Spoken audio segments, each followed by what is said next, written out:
It's funny, isn't it, how a major new truth, already in plain view, can be missed by almost everyone. Such is the case with Christian scriptures in our day.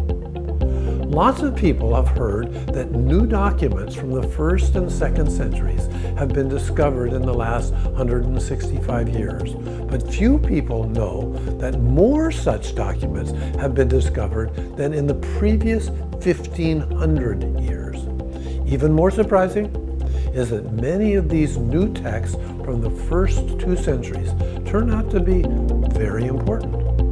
Maybe some know that a book called The Gospel of Mary was discovered a little over 100 years ago, the first and only gospel known with a woman as the main character. And others have heard of the Gospel of Thomas with 114 short chapters with many new sayings from Jesus. Or the Gospel of Peter, which has a new story of Jesus' resurrection, or the Gospel of Truth that portrays Jesus on the cross as a delicious fruit on a tree.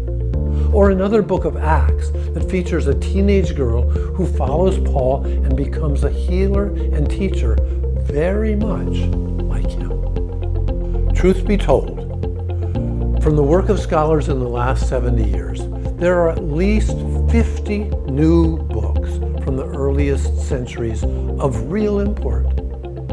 It's as if 20 new planets were found in our solar system, some of which look like our planet, others of which contain 10 new colors never seen before, and others seem cold and uninhabitable.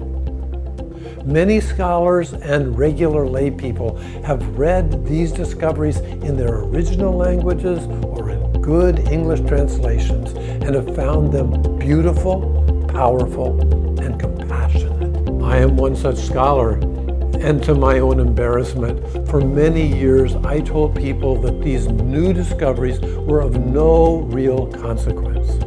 But after many people kept telling me that these new stories were quite gripping, some 20 years ago I embarked on earnest study of these new texts and have found them quite moving. Indeed, like many others, I find these discoveries the most important thing that has happened to the Bible in at least 1,000 years. And I am a pretty ordinary Christian. I go to church, and like many other fairly traditional Christians, I regularly find new truths in the traditional Bible. But it really doesn't matter who I am. I just urge you to read and study both the newly discovered and the traditional scriptures. This new combination has great promise for us all. You can find much more about these new discoveries and the scholarship of many of us by exploring tanhocenter.org.